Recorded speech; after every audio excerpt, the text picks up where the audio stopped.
is Cindy Lentz interviewing Mr. Lentz at his home in Richmond on March 17th.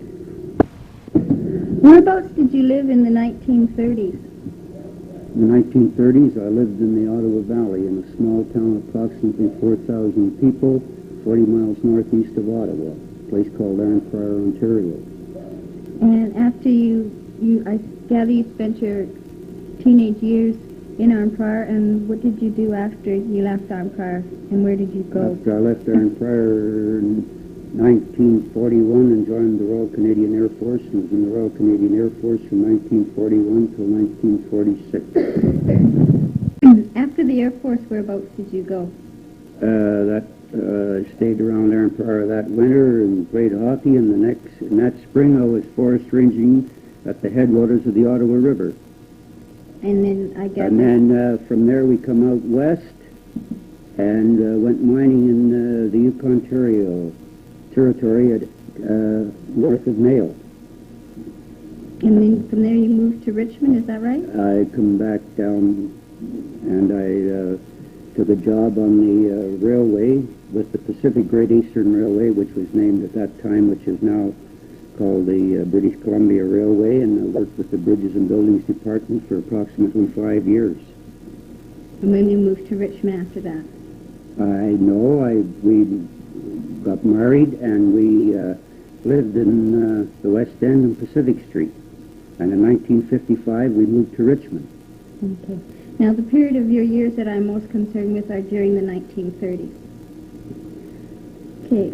In your family, how many children and parents were there to provide for? There was 8 children, and mother and father. And what was your income for the month, do you recall? In the summer, it was higher. My dad worked as piling lumber in a lumber yard, and he was on piecework, which he would make approximately $70 every 2 weeks. And he'd send some of this home to your mother? No, he was at home. He bicycled to work approximately 3 miles every day. And then in the wintertime, he would go to the logging camps or over the shanties, and he was a logger. He cut logs with a crosscut saw, and he was on piecework there also. He was an all-round lumberjack. Now, your home life, did you have a vegetable garden which would help you through the years? We had our home, a small home, but not a very large lot, and we had our gardens along the railway tracks, and we dug it all by hand, which would be approximately a city block wide in length, but only about 8 or 10 feet wide. And we grew our own vegetables, potatoes, and staples for that we could keep over winter, and we also kept 2 pigs and hens for eggs. And if any of your animals were sick, did you ever have to call in a vet, or how did you pay? There was no such thing as a vet, never even heard of one. At the time, my old grandfather was pretty well up on the animals, especially pigs and that. He wouldn't leave us around when he'd go into the pig pen and do something to the pig, slit it, bleed it, and in a day or 2 it was better. And if you ever did need a doctor, was there a doctor? I imagine there would be one. There was doctors in our town, but there was no phones to phone. I remember occasion my brother taking convulsions that I had to run approximately a mile to get him. So you had no phone. Did you have electricity then? We had electricity. Did you have your own radio? We had a very small radio. Do you remember any of the programs you listened to? Well, on a Saturday evening we used to listen to the old Grand Ole Opera from Nashville, and Little Jimmy was one of the singers on it, I recall, and Amos and Andy. And, of course, Hockey Night in Canada on Saturday night. Elmer Ferguson and the old Hot Stove League. For social visits, did you ever get out, or any of your parents get out for social visits, or what did you kids do for entertainment? Well, we had our friends, which they just came. Nobody ever had phones to phone that they were coming, and whenever they did come, they were always welcome. And my dad used to have his bicycle on a Sunday, and he used to wrap a rag or something across the bar and we'd go for a drive. He'd pedal me around on the bicycle. And we also had a boat that he made for us, and we'd be on the river, but we used the boat for fishing, which helped us in our food supply. When you got older enough, I imagine you played hockey, did you? Yes, I played hockey. I played a lot of hockey in the Air Force. And our sports, which when I was a young fellow, we had, the cost of it was very, very small. We made our own skis, our own sleighs to slide on. On Sundays, did you ever go to church? We'd go to church on Sunday morning and Sunday evening. I had to go to church for 2 years to study to be confirmed into the... Do you remember the styles of clothes? They were just ordinary clothes. In the wintertime we wore gum boots, and many a time, if I didn't have stockings, I put the Ottawa Journal newspaper and wrapped my feet in them, and newspaper is quite worn. And the tops of the stockings, after they were darned so many times, the tops of the woolen stockings, my mother used to make us mitts out of them. And for her flour bag, she bought her own flour, 100-pound bag of flour, and the flour bags were soaked and trying to take the dye out of it, and our summer clothing was made out of that, our pants and shirts, and often you could see the writing on the flour bags yet. How often did you have to go to the store for your staple foods? Well, we would go pretty near every second day for butter and sugar, and my mother baked mostly all her own bread. And since you didn't have cows, where did you get your milk? My grandmother had a cow, and we'd go up to her place and get a honey pail of milk every morning and bring it home. And you wouldn't have had running water at this time, would you? Yes, we just had a cold water tap in the house, and all the water was heated on the stove, and also for washing. My mother did most of her washing, and also took washing in with, and then the water was heated right on the stove in a boiler. And she got 5 cents a shirt ironing and washing and ironing a shirt. So your mother also helped out with the family. That's right, especially in the winter time. It came in handy when my dad was in the lumber camps he would send home $25 a month. Did you ever work part-time? Because I imagine you'd be a teenager and you would be able to help. Yes, I worked part-time. As quite a young person, at 15, I worked on a farm from daylight to dark for 70 cents a day, 6 days a week. And sometimes when I'd want to get my money, which came to $4.20, the farmer told me, well, Cecil, you have no money coming to you. Your dad bought a pair of pigs, and you got to pay the pigs off. And I was trying to save enough money to go to high school. And on this farm, he was French-Canadian, and they burnt a lot of hardwood, and he kept all the ashes. When I came near the spring, there was a big pile of ashes there, and there was a big oak barrel. So I bored 3 holes in the bottom of the barrel, put sticks over them, raised it up on a platform, and put a tub under it, and filled the barrel full of ashes, and then we poured water on that, and it leached through, and that's where they got their lye from. And then they killed a big fat pig, and they got the fat, and they made their homemade soap out of that. And I can recall I was brushing, and it was quite damp, and I got a lot of poison ivy all over me, blisters between my fingers. And this old farmer told me, he said, go out and wash yourself in this lye that was from the ashes. And I did, and then I rinsed off in buttermilk, and the old saying back there was that it would come back for 7 years, and I never had the poison ivy come back on me. Did you ever work anywhere else part-time? I quit high school, and I went to a logging camp, which was a shanty, with my dad. And I was what you'd call making a trail cutter and working on the roads. And it was in Algonquin Park. And I got $45 a month with room, which was in a shanty. We made of logs. 2 men slept. And when you went out in the morning, excuse me, to wash, you had to go into another building, And to go to the bathroom, you went up, which was just a pole across a couple of trees, and the lantern stood out there at night, and you went up there, and that's how you went to the bathroom. And then to wash your clothes, you'd go out and chop the wood in the snow up to your knees and bring it in, and there was just a old log building with a hole in the roof, and you heated your water and washed your clothes on an old washboard. And this was still during the 1930s? No, this was the year of the winter of 40 and 41. And that spring,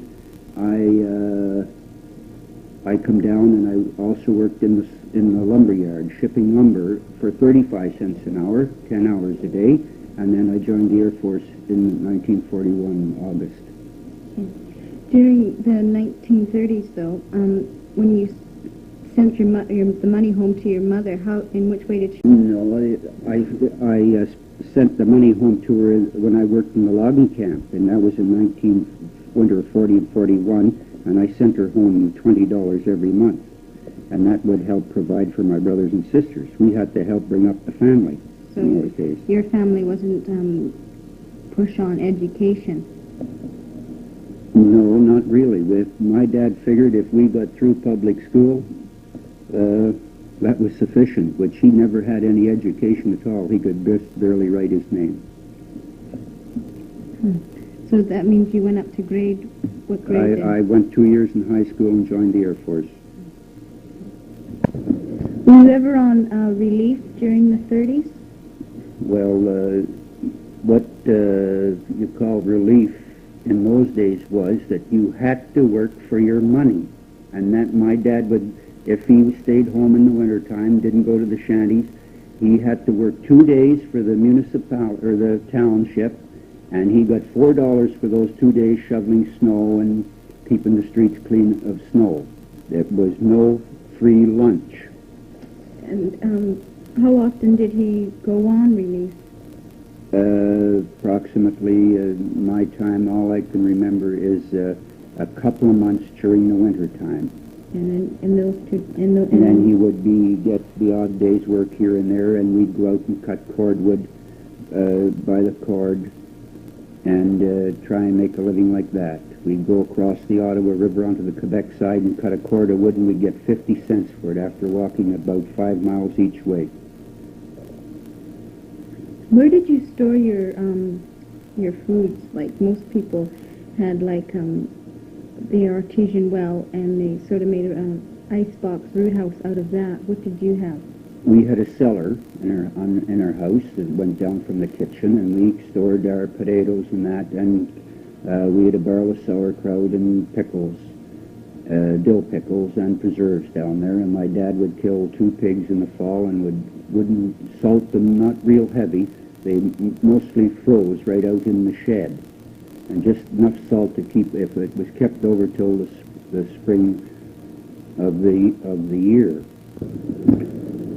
In the spring, very late winter, we would get approximately 7 blocks of ice, which would be cut off the river, and they'd be drawn to our home with a team of horses, and they'd measure approximately 2.5 feet by 16 inches. And we had an ice house, and we put it in the ice house and put sawdust over it. And then when the days would get warm, we would take it out of the part of a block, and we had an ice box, and that's where we kept our butter and milk and anything that would spoil. And that 72 blocks of ice would keep us right till the end of August. And we would also make our homemade ice cream with that. We had an ice cream freezer that my mother would make the mix up, and we'd put it in this container. We'd get the ice out and put it in a bag and chop it up, smash it with the flat side of the axe. And one of our brothers and sisters would sit on it, and the other would turn the handle until you couldn't turn it no more. It would be frozen. You'd put lots of coarse salt on it to help it freeze. And was it always vanilla? Mostly always vanilla, but it was real ice cream with cream and eggs and all the natural foods in it. What about your root house in the summer? How did you manage to keep it cool then? It was always cool in the summertime, but in the wintertime we had a problem because part of it was above the ground, and there was no furnace down there. In order to keep it from freezing, we lived close by a pine forest, white pine forest, and we'd go and rake up the pine needles that fell into bags and bring them home in the wheelbarrow, and then we'd bank up that side of the house where it was above the ground so it wouldn't freeze. And then when spring had come, we'd take the banking off the side of the house and put the pine needles into the garden and use them as compost. Did you have any form of transportation? How did your children manage to get around, and your parents? Well, my dad would go to work on a bicycle, and as far as vehicles, we had just a bicycle, 2 bicycles, and we walked to school approximately a mile, winter and summer, and if we went to go anywhere, 2 or 3 miles to go to swim, we walked to the lake to swim. Is this what you did for entertainment during the summer? During the summer, we had to do our chores at home, weed the garden and pick potato bugs, which there's a lot down there. We put them in a can and then beat the potato bush with a stick and a can, and then we'd pour coal oil on them. And do you remember any entertainment facilities that the town had at all? We mostly always made our own entertainment, and we always had a skating rink right in our garden, and we skated there with the old coal oil lamp hanging up outside, and we had a school rink, and in the evening we had a town rink, and we had skiing, and all our entertainment was mostly put on by yourselves. We had a theater, which was the shows there, and they cost 5 cents on a Saturday for children to go from school age, which I never went because we didn't have the money, but I could not see anybody going to a black hole and watching a picture when the beautiful days and all the other free entertainment around. I'd rather be out in the sunshine and fresh air. So you must have enjoyed growing up as a boy then. As a boy, I had a wonderful childhood. Wonderful. I played all the sports I wanted to play, and it was free, and we played for the sport of it. Not like the violence today that they have in hockey, and for it you have to win. And I personally blame it on the parents. They tell their children that they gotta win, and they interfere too much with the coaches and the referees. You would have rather have lived then, growing up as a child, than not as now? Definitely. I wish my children could have had the childhood that I had. Did you own your own home in the 30s? Well, my dad bought this home. I think it cost $1,000, and we were still trying to pay it off in the 1940s.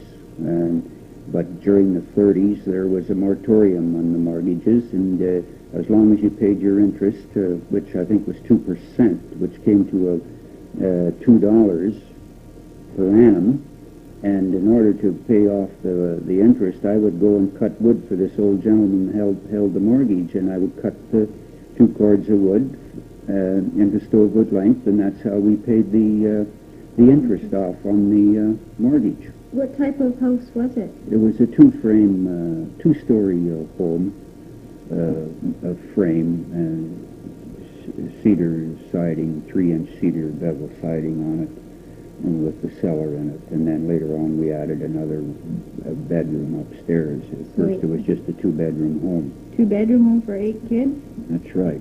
Kind of small? It was, but we got by, 2 and 3 in a bed.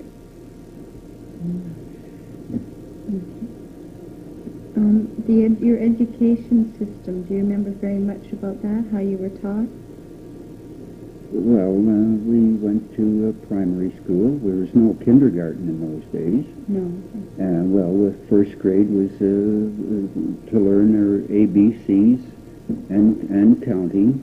And one of the teachers there was, I read her obituary when she died, that she was one of the finest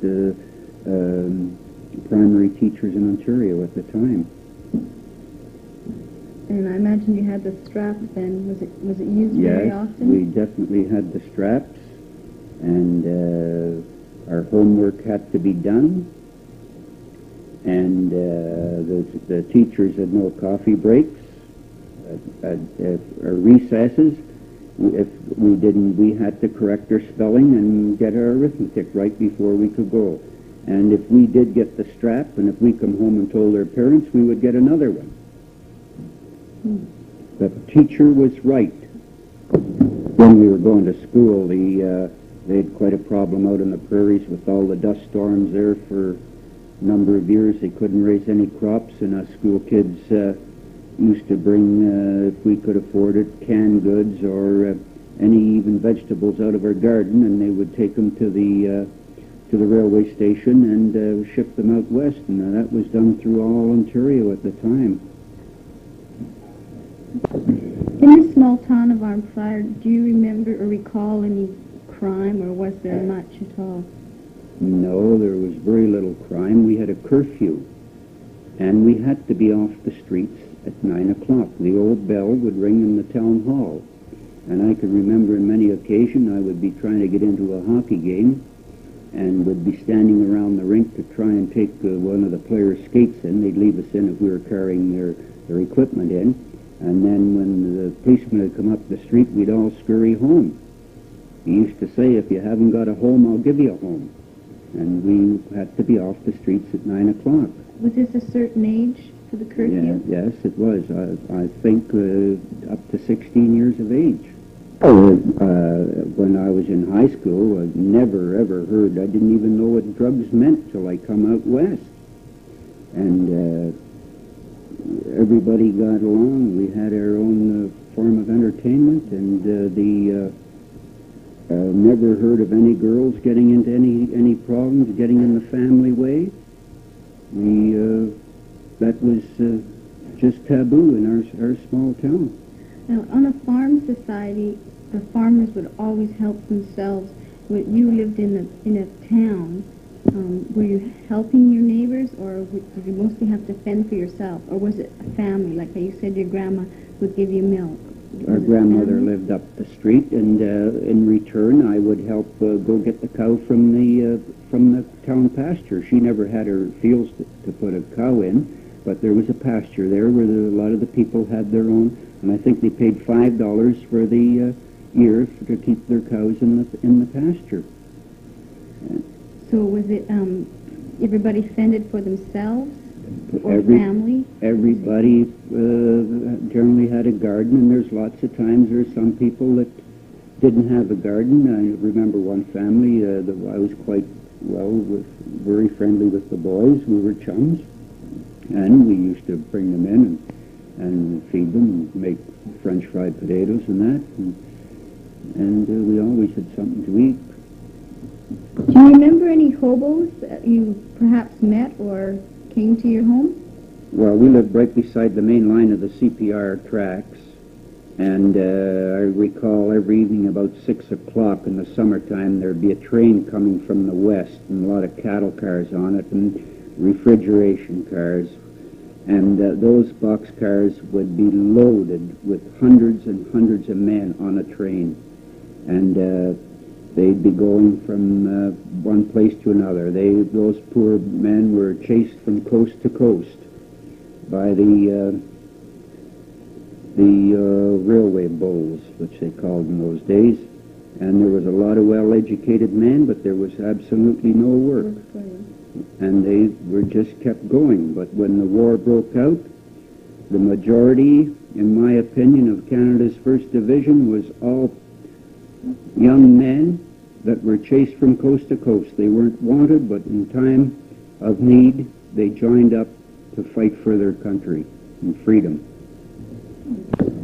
During the 1930s, do you remember anything unique, or that comes to your mind most often? What I find during what we call the Hungry 30s, I think the Hungry 30s did a lot of good to a lot of people. I think they built character in a lot of people. Everybody was on the same level in those days, and everybody helped one another out. There was, You never locked your doors when you went out. Everybody trusted one another. Nobody had any more than anybody else. You're all in the same boat. We were all in the same boat and trying to get by.